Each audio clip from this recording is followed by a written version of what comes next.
was the 40th Commissioner of the New York Police Department, and he filled that role on 9/11.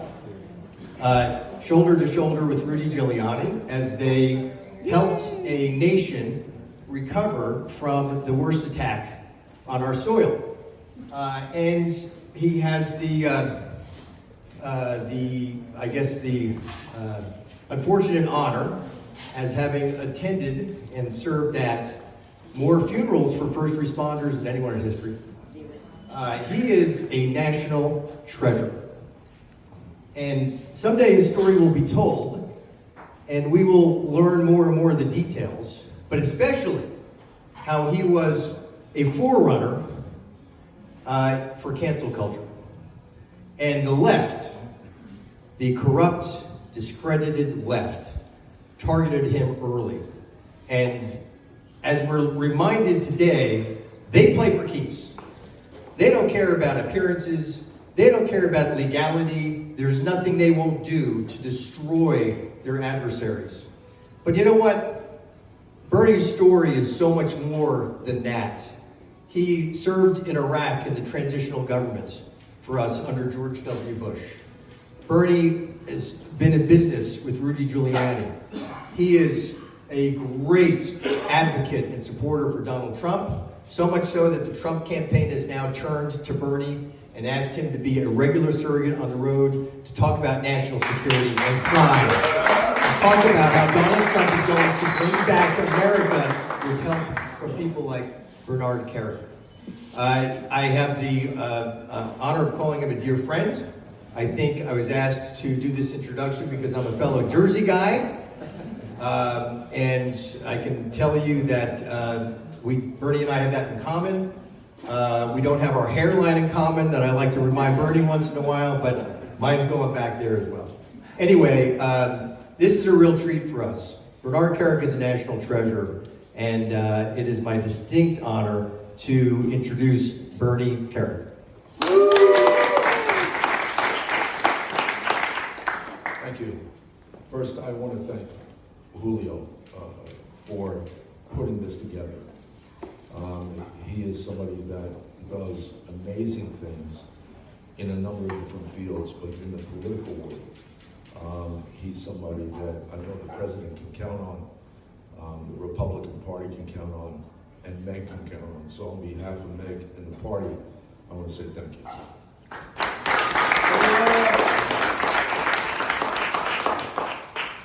How many of you remember where you were on the morning of September 11th? It's ingrained in your memory, like it is mine.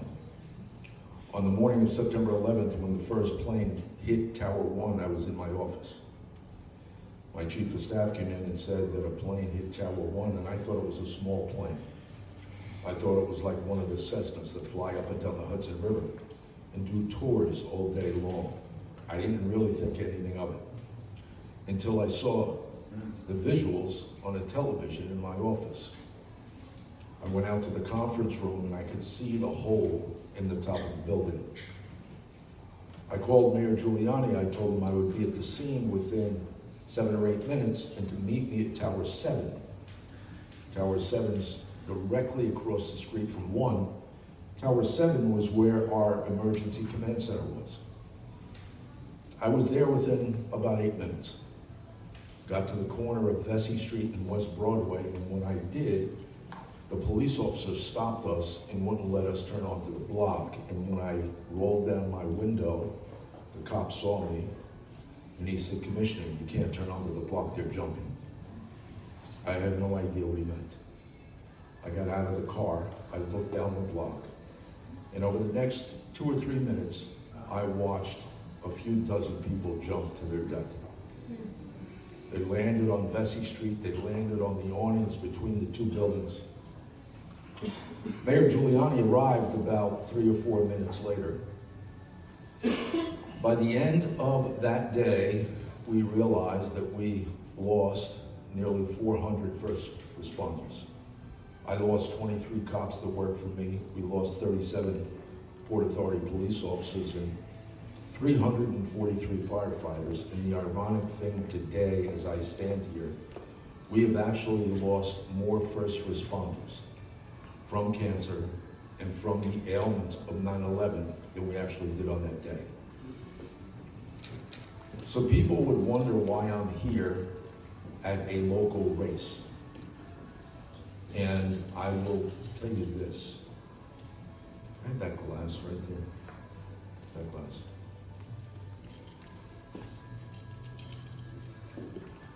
You see this cup? See the size of it? In the aftermath of September 11th, the 23 people that I lost on that day, I could have given back to their families in this cup. They vaporized. They disintegrated. Why? Because of that flag.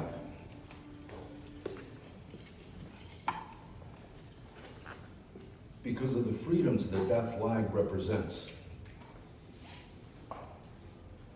I was at the first battleground in a 20-year-long war against terrorism.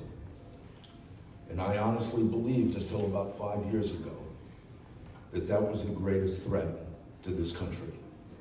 Radical Islam and the people that attacked us on September 11th, but I've come to learn and change my mind. Today, our greatest threat is the radical left, the Marxists that we have in American government today, the people that are targeting President Trump in state investigations, in federal investigations, and the people that actually live in the White House. They are a far greater threat to our democracy and our freedoms than radical Islam, than anything else I've ever seen. And there's nothing more important to fight that than state elections. You know, I was the chief investigator for the president's legal team in 2020 under Rudy Giuliani. And the one thing I can tell you is many of the elections that we lost was stolen and lost was at the state level. When we had problems in our elections, we went to state legislators and we asked them for their support in investigating the fraud, the improprieties. Some said they would, some did. But I have to be really honest. When people ask me today about why President Trump isn't sitting in the White House, the sad reality is he's not sitting in the White House because we had Republican legislators that didn't have the balls to do their job, didn't have the courage to do their job. They didn't have the courage to stand up and not certify the votes when they knew that there were problems with the election.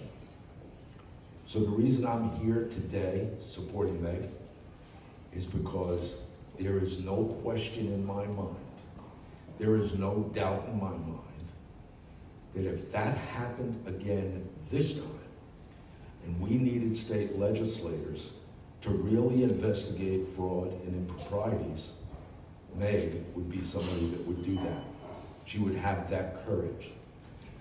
We need state legislators that are going to support the police, not call for defunding.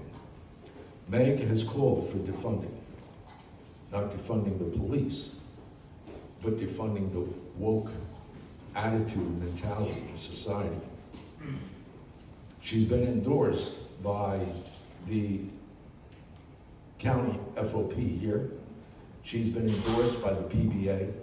To me, that counts a lot because nobody knows better what's going on in the communities than our first responders.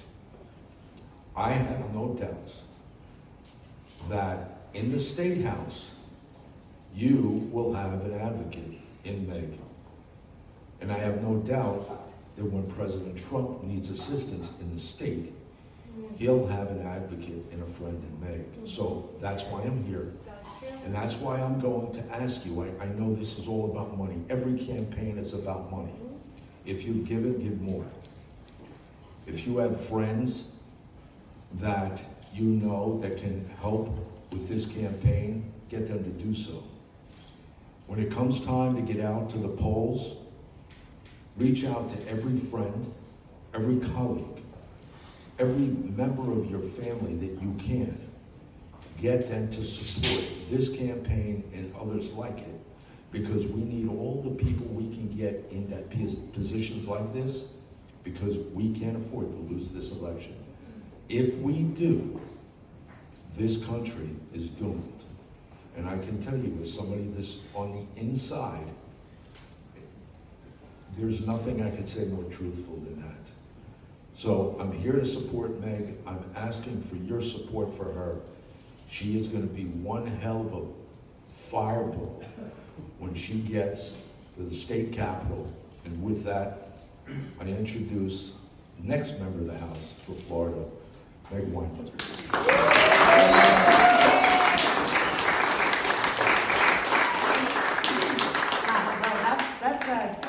That's a big one to follow. And if you didn't know me already, I wear my emotions on my sleeve, so I'm sitting back there bawling because that's real. That to me is really what inspires me and also scares me. So I'm Meg Weinberger, running for District 94. Julio, thank you so much. Thank you all so much. This is amazing. I'm so grateful.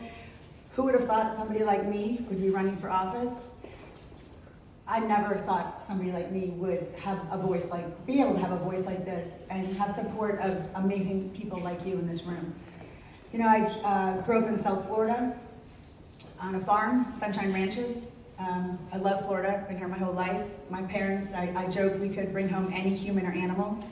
And I'm not just joking. I found horses when I was 12, walked them home. I have adopted sisters, foster siblings. I've always, if it crosses my path and it needs to be rescued or taken home or find a home, I have always, my entire life, people that have known me since I've been in my 20s, I see JP, you're here, whether I've tried to pawn animals off on people or they've given me animals, it's been my life. I believe in you get what you give in this world. Just never thought about it in politics. You know, you go to school and you learn about politics and they don't speak it the same way that President Trump does. So I live in Palm Beach County now. I have a wonderful husband. Today's wonderful. But when he's not so wonderful, he's still my best friend. And I do tell him to sleep with one eye open, but that's true love, right? That's true love. I have two amazing daughters, Zoe and Riley. Riley, don't look at me, you're gonna make me cry. Being a mom made me like the best person I could ever imagine being. I couldn't even imagine supporting myself, and God only knows how many animals I had when I was in college and working. So the thought of having children, I could never imagine, and they definitely made me better people or a better person.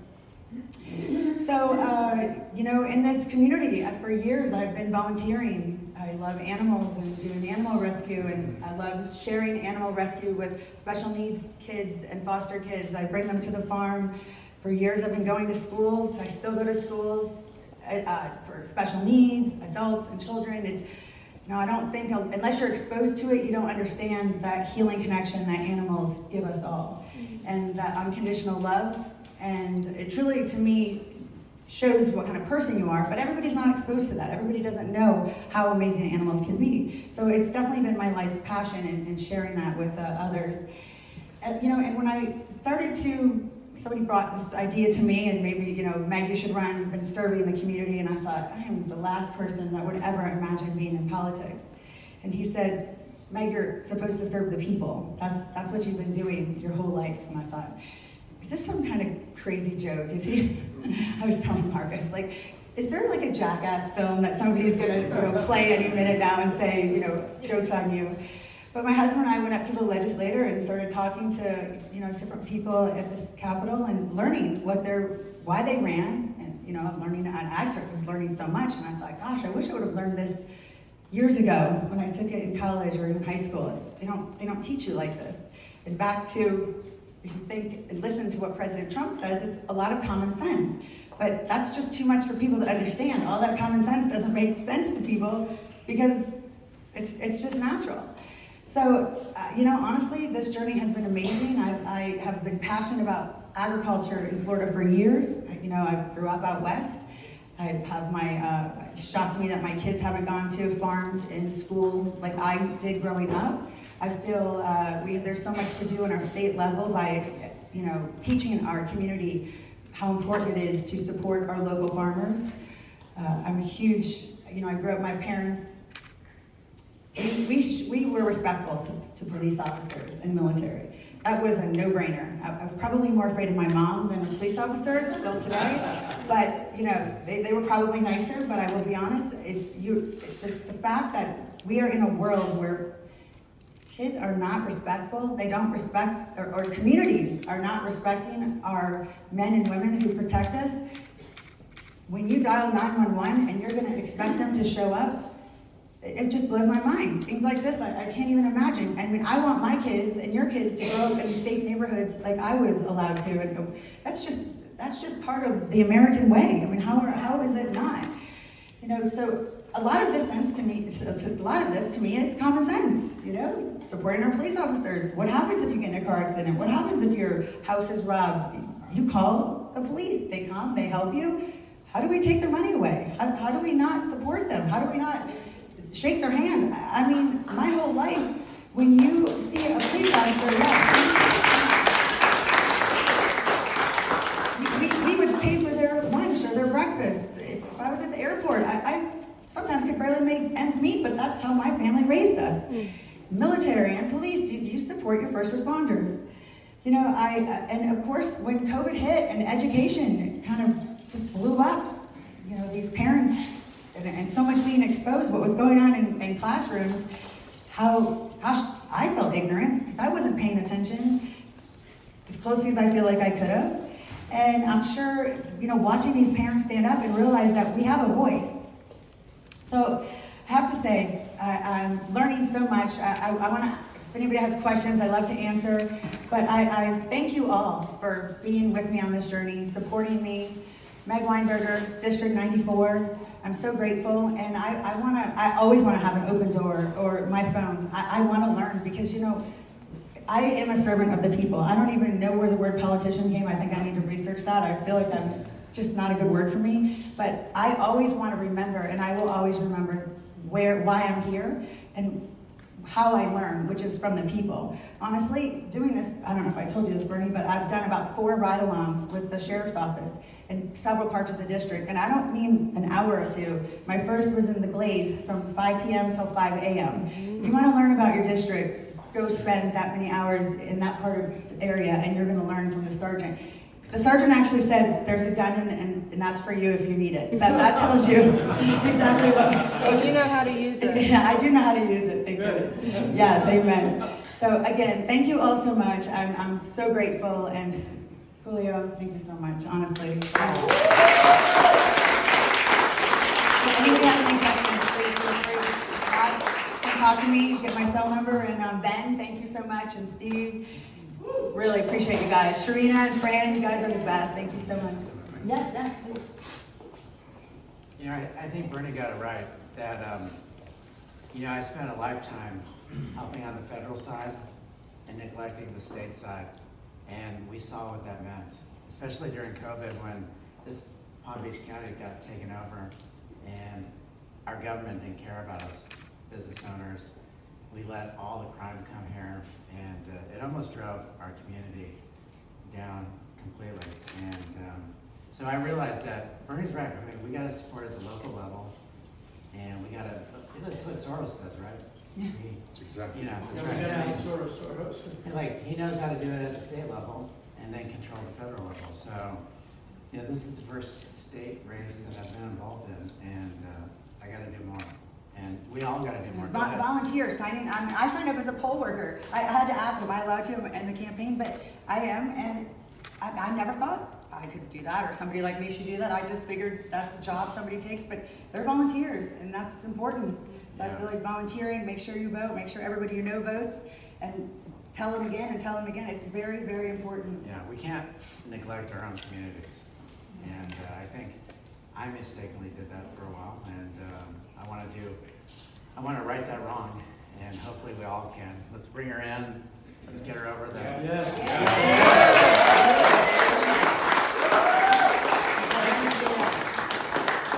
Maybe have to say for right, Meg. I'm gonna have to bring a lot of animals to, Make your All right, sounds good. thank you guys so much. Enjoy. Yeah, you have a question? Yeah. Anybody good? Okay. Let's go. Yes. Hey Meg, you had mentioned about getting involved. So this past weekend, Meg was kind enough to introduce me to Laura Trump. And I asked Laura, Thank you. how do you get involved beyond just giving money? What can we do? So, That's where I signed up. Do you remember the yeah, so website? she said, you go to protectthevote.org. Yeah. And it'll show you the 9 key battleground states, and they give you a sign-up link. And then I already got an email with a training schedule for Palm Beach County to be a Republican poll watcher, worker, etc. So that's definitely a resource that you want to check out, protectthevote.org. It's what Laura has created for Republicans to get out and make sure this election's not stolen again. Thank you, Meg. And not to mention, we also, my husband and I are hosting for Carrie Lake on Sunday on our boat. If anybody's interested in joining, what are the details, Eric? I can barely pay attention. Caroline, thank you. I'm sorry. I mean, see Eric. If anybody's interested, see Caroline or see Eric, please. I'm sorry. I just work here. Okay. If you need anything about animals, I'm there.